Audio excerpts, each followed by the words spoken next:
Hello दोस्तों, जय हिंद, जय भारत, भारत माता की जय, वंदे मातरम। कैसे हैं आप सारे? लेके आ गए मैं आपके लिए आज का आपका डीआरडीओ एमटीएस के जीके का लेक्चर, जो कि आपके आने वाले डीआरडीओ के एग्जाम के लिए बहुत ज़्यादा महत्वपूर्ण होने वाला है। आज हम जो टॉपिक पढ़ने वाले हैं वो है आपका मराठास। मराठास हिंदुस्तान के जो हिस्टोरिकल जाके कह सकते हैं कि पीरियड है, उसका एक बहुत ही इम्पॉर्टेंट पार्ट था। ठीक है, they played a very important role. तो क्या थे मराठास, कहाँ से आए थे, सब हम पढ़ेंगे। लेकिन उससे पहले मैं चाहूँगा आप इस वीडियो को एक बार लाइक कर दें, शेयर कर दें, चैनल को सब्सक्राइब कर दें, ताकि आपको सारी वीडियो की नोटिफिकेशन टाइम पे मिलते रहें। ओके, एक सेकंड रुकिएगा, मेरे को ऐसा क्यों लग रहा है कि मराठास कब चुके, मेरे को चेक कर लूँ। ठीक है, मैंने फिर हम आपका 1857 का रिवॉल्ट पढ़ेंगे। तो मैं 2 मिनट रुक जाइए। आप भी कमेंट करके नीचे बता सकते हैं अगर आप कोई और टॉपिक पढ़ना चाहते हैं हिस्ट्री से अलग हट के, मैं उसको वो वाला टॉपिक पढ़ा दूंगा। ठीक है, उसकी कोई बात नहीं है, चैनल आपका है, आप सही सारे चला रहे हैं, तो आप नीचे बता सकते हैं करके कमेंट।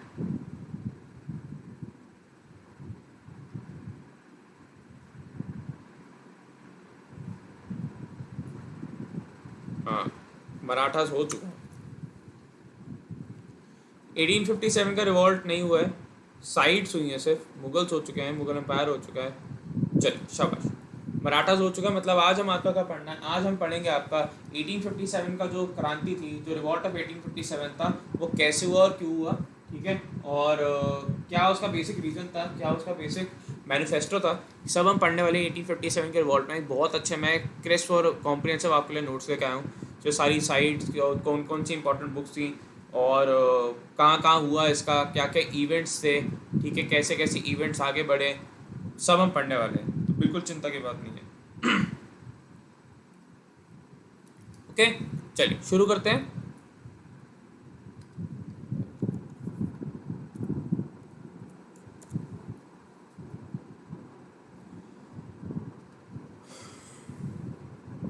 पहली बात, इंपॉर्टेंट फैक्ट्स।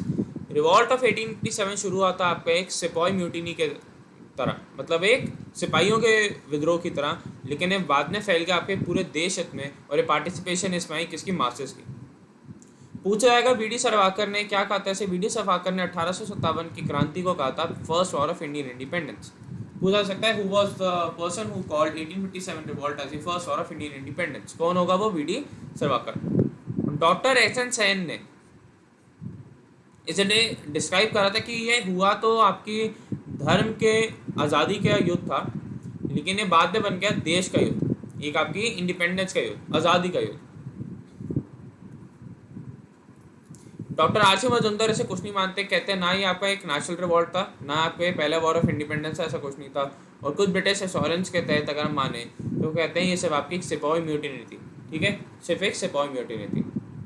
कॉजेज क्या क्या थे रिवॉल्ट के, वो समझते हैं। What were the causes of revolt. पहले तो आपके इकोनॉमिक कॉजेज। इकोनॉमिक कॉजेज मतलब highly popular unpopular revenue settlement. ठीक है, आपने ज़मींदार या जो आपके किसान है उससे आपने एग्रीमेंट कर लिया कि तुम इतना मेरे को रेवेन्यू दोगे। किसी सीज़न में तो भाई बहुत अच्छी फसल होगी तो उसने रेवेन्यू दे दिया, लेकिन किसी सीज़न में आपकी फसल ही अच्छी नहीं तो वो रेवेन्यू कहाँ दे देगा, जो आपका एग्रीमेंट हुआ है कि इससे कम आप नहीं दे पाओगे। तो ये बहुत जगह पर हाईली अनपॉपुलर था, क्योंकि जगह जगह पर सूखा आ जाता था, लोगों के पास इतना होता नहीं था आउटपुट कि वो इतना पूरा रेवेन्यू दे सके। हैवी टैक्सेशन था। ठीक है, टैक्सेस बहुत ज़्यादा लगते थे, इससे होता क्या था कि सारे जो आपके फार्मर्स हैं उन्हें मनी लेंडर्स के पास जाना पड़ता था। ठीक है, और मनी लेंडर्स इनसे बहुत ही हाई इंटरेस्ट लेते थे और उनका बहुत ही ख़राब उस पर इंटरेस्ट पे लोन देते थे। ब्रिटिश पॉलिसी डिस्करेज करती थी आपके इंडियन हैंडीक्राफ्ट को। ठीक है, मतलब जो इंडिया में हैंडीक्राफ्ट बनते थे उसे डिस्करेज करा जाता था आपके ब्रिटिशर्स द्वारा, जिससे वर्ल्ड में वो कम्पीट नहीं कर पाए, वर्ल्ड में उनकी मार्केट ख़त्म होने लगी, क्योंकि इंग्लैंड ने वहाँ पे मॉडर्न इंडस्ट्री सेटअप कर ली थी और वो हूबहू कॉपी लोकल मटेरियल से बना के, ठीक है, फेक बेच सकती थी।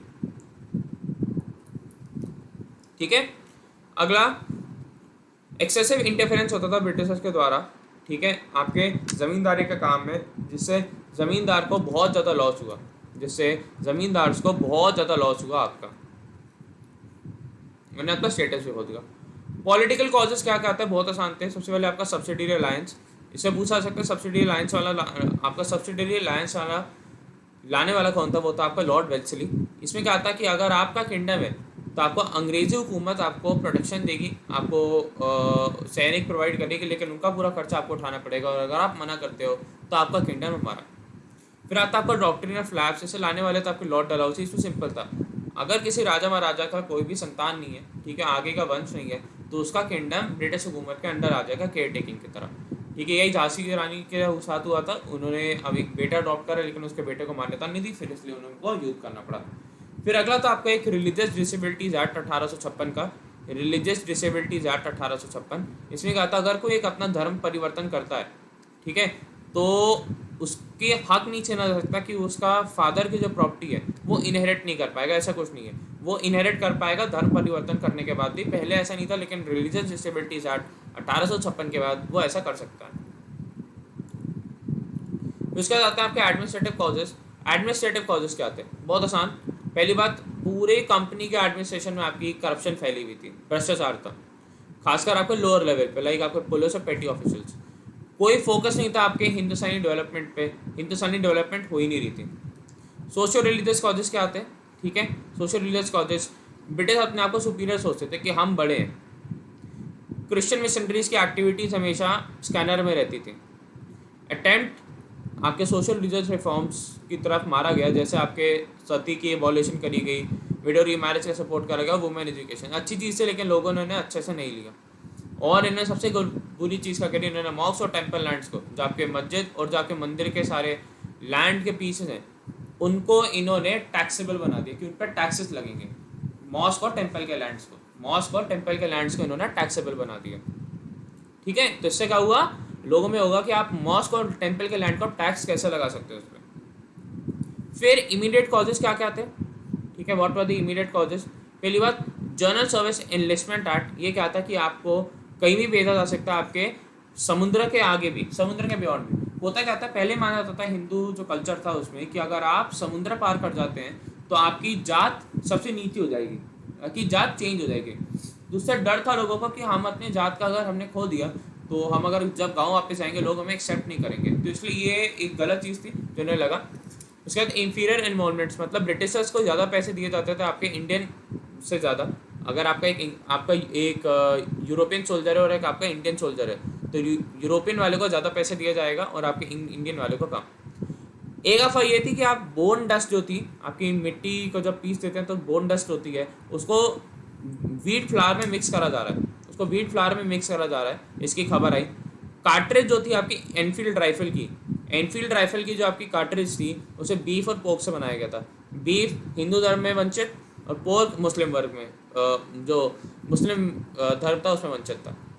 ये हुआ। और जो इवेंट्स हो रहे थे उनके क्या क्या इन्फ्लुएंसेस हैं ये देखते हैं। देखिए, पहला जो अफगान वॉर था, फर्स्ट अफगान वॉर, वो था आपका 1838 से लेकर 1842 तक। 1838 से लेकर 1842 तक आपका पहला अफगान का युद्ध हुआ।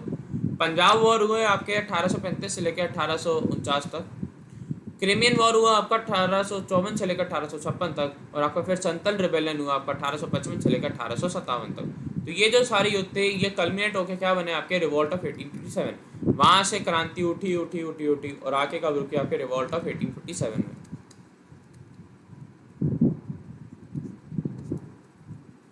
उसके बाद इंपॉर्टेंट फैक्ट्स और रिवॉल्ट क्या होते हैं? पहली बात था आपका मेरठ का इंसिडेंट। मेरठ इंसिडेंट क्या था आपका, 19 बेरामपुर नेटिव इन्फेंट्री ने रिफ्यूज़ कर दिया कि हमें इंग्लैंड जो आपकी इनफील्ड राइफल है उसे यूज़ नहीं करेंगे, और म्यूटिनी ब्रेकआउट होगी और उन्हें फिर जेल में डाल दिया गया। फरवरी 1857 में म्यूटिनी ब्रेकआउट हुई और मार्च 1857 में उन्हें जेल में डाल दिया गया। 34th नेटिव इन्फेंट्री का एक यंग सिपाही, मतलब एक यंग सिपाही मंगल पांडे, उसने अपने सार्जेंट पे गोली चला दी, ठीक है, जहाँ पे सार्जेंट निडर थे, और वो कहाँ पे, बैरकपुर में। वहाँ से आग फैली और जो फैली फिर रुकी नहीं। 7th Awadh regiment, 7th Awadh regiment को भी डिसबैंड कर दिया गया, ठीक है, क्योंकि वहाँ पे भी क्लासेस हो गए। और जिसका रिजल्ट क्या हुआ, मेरठ उठा आपके विद्रोह में सबसे पहले। मई 10 को होना था, मई के 31 से शुरू, लेकिन मई 10 को हो गया। और यही कारण है कि 21 दिन पहले बिना किसी प्लानिंग के शुरू हो गया और फिर ये रिवॉल्ट इतना ज़्यादा सक्सेसफुल नहीं हो पाया। मेरठ में सबसे पहले लोगों ने क्या करा, अपने जो साथी जो आपके सोल्जर्स थे जो जेल में थे उन्हें आज़ाद करवाया, ऑफिसर्स को मारा और दिल्ली की तरफ निकल गया सनसेट के बाद। दिल्ली क्या बना आपका, centre of the great revolt. Delhi क्या बना आपका, centre of the great revolt. अगला, दिल्ली में जो सिंबॉलिक जो आपकी लीडरशिप थी वो थी आपकी मुगल बादशाह बहादुर शाह जफर के पास, लेकिन जो रियल पावर थी वो थी आपकी उनके आर्मी जनरल भगत खान के पास। कानपुर उठा आपके नाना साहब तांते तोपर अजीमुल्ला खान के अंडर। वहाँ पे जो एक सर ह्यूग व्हीलर थे वो कमांड कर रहे थे स्टेशन को और उन्होंने सेंटर कर दिया। और कानपुर उस टाइम पे एक बहुत बड़ा एरिया माना जाता था, जिससे नाना साहिब ने अपने आप को वहाँ का पेशवा यानी आपका प्राइम मिनिस्टर डिक्लेयर करा और बहादुर शाह जफर को हिंदुस्तान का एम्परर डिक्लेयर कर दिया। अगला, बेगम हजरत महल ने कमान संभाली आपकी लखनऊ की और उनके बेटे ब्रिटिश कादिर को अगला नवाब डिक्लेयर कर दिया। हेनरी लॉरेंस होते हैं ब्रिटिशर्स के, उन्हें मार दिया गया वहाँ पे। ठीक है, जो रिमेनिंग यूरोपियंस उन्हें सर जॉन कैम्पबेल ने एक एक करके निकाल लिया सेफली, और वो सर जॉन कैम्पबेल बने आपके नए कमांडर इन चीफ आपके इस पूरे मूवमेंट के। बरेली में खान बहादुर, बिहार में कुंवर सिंह, और ज़मीन जो आपके ज़मींदार थे जगदीशपुर के, और मौलवी अहमदुल्ला फैज़ाबाद के, इन्होंने रिवॉल्ट को अपने जान तक मचाया अपनी रिस्पेक्टिव जगहों पे, यानी आपके बरेली, बिहार और आपके फैज़ाबाद में। रानी लक्ष्मीबाई जो इस पूरे विद्रोह की सबसे सर्वोत्तम वो थी लीडर, उन्होंने इस रिवॉल्ट को झांसी में करा, और क्योंकि उनके किंगडम पे आपके लैप्स ऑफ डॉक्ट्रिन लग गया था। ठीक है, क्योंकि लॉर्ड डलहौजी का ये था जो उस टाइम पे गवर्नर जनरल थे, और वो पहले थे लेकिन ये बाद में पूरी क्रांति उठी। ठीक है, जिसने मना कर दिया कि आपका जो अडॉप्टेड सन है वो आपके क्राउन पे सक्सीड नहीं कर सकता। सप्रेशन कैसे होता है आपका रिवॉल्ट का, ये एक बहुत ही इंटरेस्टिंग चीज़ है, कैसे उसे दबाया जाता है, कैसे उसे खोया जाता है रिवॉल्ट को। पहली बात, 20 सितंबर 1857 को ब्रिटिश कैप्चर कर लेता दिल्ली को। जॉन निकलसन जो इस लीडर थे सीज के, उनकी मृत्यु हो जाती है इंजरीज से। बहादुर शाह को आपका मुस्लिम घोषित करके एक बंदी बना लिया जाता है, उन्हें एग्जाइल करके रंगून भेज दिया जाता है जहाँ उनके पेंशन पे रखा जाता है, और जहाँ पे उनकी मृत्यु 1862 में हो जाती है। जो रॉयल प्रिंसेसेस थे, ठीक है, जो रॉयल आपके प्रिंस थे, उन्हें पॉइंट ब्लैंक पे मार दिया जाता है आपके लेफ्टिनेंट हडसन के द्वारा। ठीक है, और दिल्ली के गिरने से सारे लोकल रिवॉल्ट्स एक एक करके सारे अपना दम तोड़ते गए और सप्रेस होते गए। सर कॉलिन कैम्पबेल ने कैप्चर करा आपका कानपुर और लखनऊ। बनारस में रिवेलियन को मर्सीलेसली सप्रेस करा गया आपके कर्नल नील द्वारा। फेलियर क्यों होता है आपके रिवॉल्ट का, ये जानना बहुत ज़रूरी है आपके लिए। पहली बात, बहादुर शाह बहुत ज़्यादा ओल्ड थे और वीक हो गए थे, जिससे रिवॉल्ट को लीड नहीं कर पाए। लिमिटेड टेरिटोरियल स्प्रेड था, ठीक है, बहुत कम जगहों में फैला था, पूरा हिंदुस्तान ने पार्ट नहीं लिया था, और जो मोस्ट पार्ट्स ऑफ इंडिया थे वो आपके मोर और लेस अनइफेक्टेड रहे। बड़े बड़े जो आपके ज़मींदार थे उन्होंने ब्रिटिशर्स को सपोर्ट करा।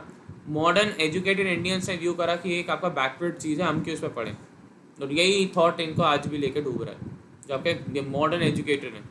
इंडियन सोल्जर्स ने जो पूरली ऑक्यूपाइड थे आपके materially as compare to Britishers, उनके पास अगर जैसे मशीन गन्स टाइप, तो इनके पास है आपके शॉर्ट गन्स। कोई अगर पबजी खेलते सब पता होगा शॉर्ट गन वर्सेस अगर आप क्यूबीसी लेंगे तो कितना डिफरेंस होता है। ठीक है, शॉर्ट गन में एक फिर लोड करो, एक फिर लोड करो, क्यूबीसी में धड़ा मारते रहो, तो वो इनके ब्रिटिशर्स आपके ज़्यादा आप कह सकते हैं कि दे वर मोर मटीरियली मतलब इक्विप्ड। रिवॉल्ट बहुत ही पूरी ऑर्गेनाइज था, मैंने बताया था 31 से शुरू होना 10 से शुरू हो गया, तो गलत था, और कोई सेंट्रल लीडरशिप नहीं थी, कोई कोऑर्डिनेशन नहीं था। आप अभी ए जगह पे हो रहा तो बी जगह में क्या होना चाहिए नेक्स्ट स्टेप कुछ नहीं था। ए जगह में शुरू हुआ, देखते देखते बी ने शुरू करा, तब तक पता चला ये तो ख़त्म ही हो चुका। रिवॉल्ट के क्लियर अंडरस्टैंडिंग नहीं थी, ठीक है, कि ब्रिटिश रूल है क्या, और ये बहुत ही पोरली प्रिपेयर्ड थे क्योंकि लोगों को बोल नहीं पाए कि क्यों हमारे को लड़ना चाहिए। सबको बताया बस लड़ना चाहिए, किसी वजह क्यों लड़ना चाहिए बता नहीं पाए, क्योंकि इन्हें ब्रिटिश रूल की कमी और खासियाँ नहीं पता थी। ठीक है, एक बार से क्विकली फिर से देखते हैं, एक बार एक क्विक ग्लांस देखते हैं इसका और समझेंगे। रिवॉल्ट शुरू आपका 10 में 1857 में आपका मेरठ में, कुछ प्लेसेस में फ्रैक्शनल क्लासेस हुए, और ये खत्म हुआ के 20 जून 1858 में जाकर तांतिया तोपे जी को फांसी दे दी गई। पहले मार्टियर जो था आपका 1857 के रिवॉल्ट के वो था आपके मंगल पांडे, इन्होंने ब्रिटिश सार्जेंट को अटैक करा था 29 मार्च 1857 में बैरकपुर में। लॉर्ड कैनिंग उस टाइम पे गवर्नर जनरल थे हिंदुस्तान के, और लॉर्ड कैनिंग के कैसे हैं जो गवर्नर जनरल के साथ साथ होने के साथ साथ आपके वॉइस रॉय भी बने, ये इकलौते ऐसे बनते हैं।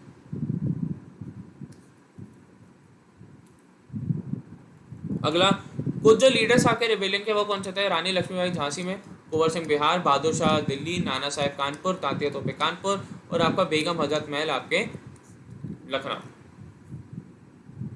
कॉजेज क्या कहते हैं रिवॉल्ट के? पहली बात है एनफील्ड राइफल्स का आना, इंडक्शन मैंने बता दिया था।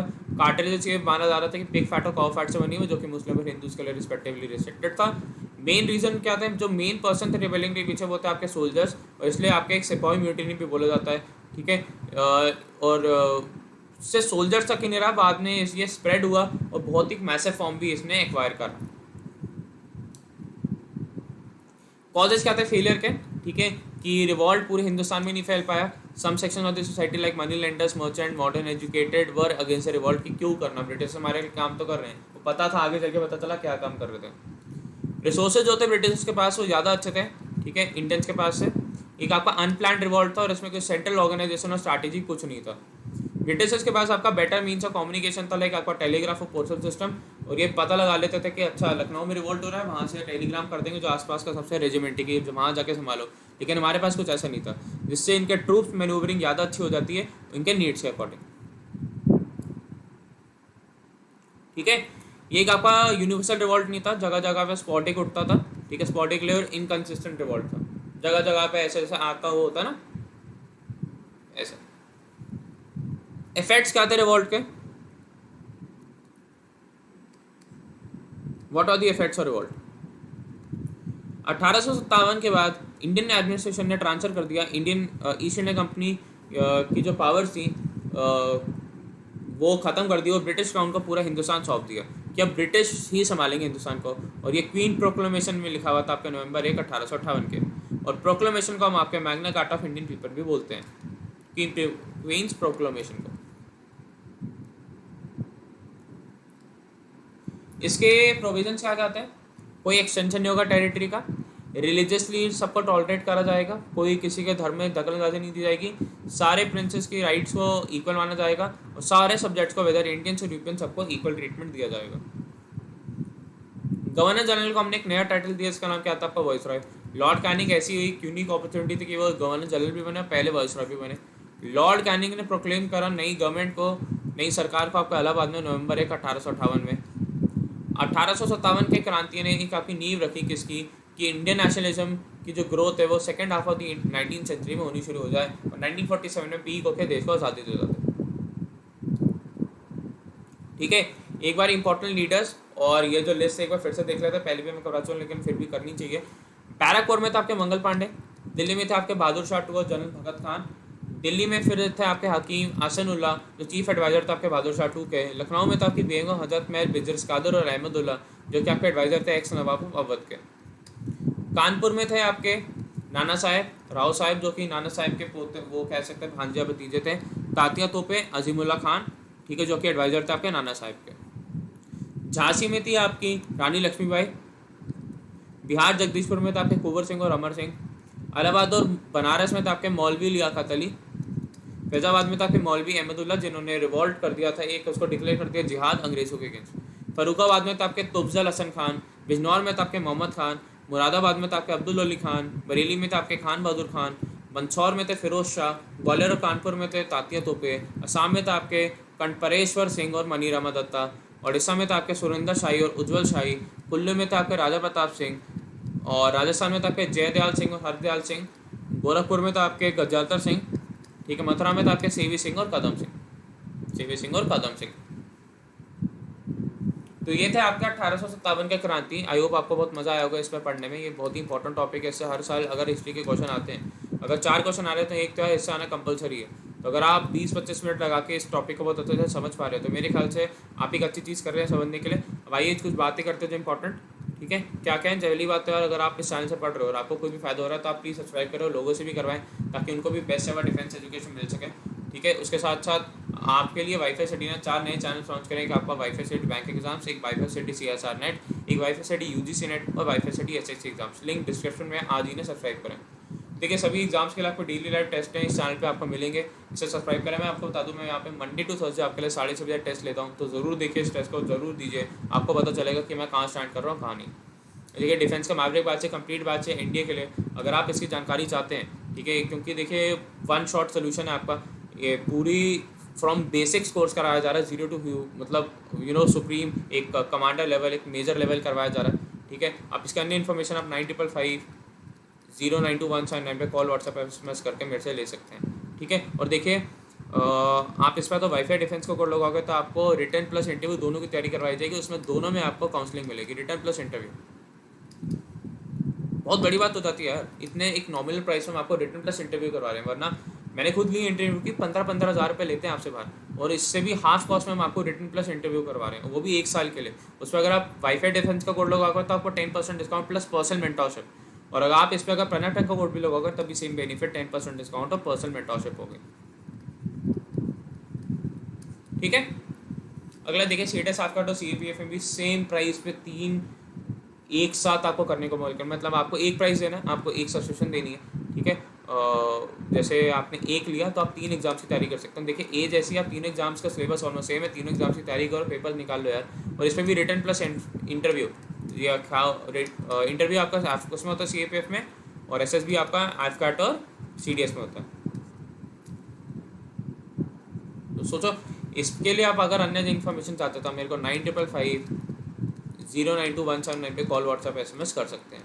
ठीक है, और देखिए साथ साथ आप इस पर प्रणव टेक का कोड लगाएंगे तो आपको 10% डिस्काउंट और मेरे से पर्सनल मेंटरशिप पाने का मौका है। आप फ्री काउंसलिंग सेशन के लिए आप मेरे को कॉल कर सकते हैं, आपको समझाऊंगा बैच आपको क्यों लेना चाहिए क्यों नहीं। ND के लिए भी कॉल कर सकते हैं, एक ही सब्सक्रिप्शन में आपको सब बिल्कुल एक ही बार एक इन्वेस्टमेंट ऑफिसर बन के निकलोगे। अनअकैडमी का फायदा क्या था, घर बैठे बैठे यार अपने कंफर्ट से सीखो, सारे कोर्सेज का एक्सेस आपका अनलिमिटेड है, सारे टॉप एजुकेटर्स आपके इंडिया के एक ही प्लेटफॉर्म पे, एग्जॉस्टिव कवरेज होता है आपके सारे सिलेबस का, रेगुलर डाउट क्लियरिंग सेशंस होते हैं, और लाइव टेस्ट सीरीज भी आपके लिए होती है। तो देर किस बात की यार, आज ही तो जुड़ो हमारे साथ और अपनी डिफेंस की जर्नी में आगे बढ़ जाओ, और कभी पीछे मुड़ के मत देखो, और एक ही बारे में एक कमीशन ऑफिसर बन के निकलो। तो गाइस हम मिलेंगे आपसे कल, तब तक करें विदा। आई होप आपका सेशन बहुत पसंद आया तो प्लीज़ इसे लाइक करें, शेयर करें, चैनल को सब्सक्राइब करो, मेक श्योर करें कि आप बेल आइकन में दबाएं ताकि आपको हर वीडियो की नोटिफिकेशन मिलता है आशा कल। अगर आप कोई और टॉपिक पढ़ना चाहते हैं हिस्ट्री के अलावा तो आप मेरे को कमेंट करके बता सकते हो, मैं उस पर बिल्कुल अमल करूँगा। Bye guys, take care, all the best, जय हिंद, जय भारत, भारत माता की जय, वंदे मातरम, बाय बाय।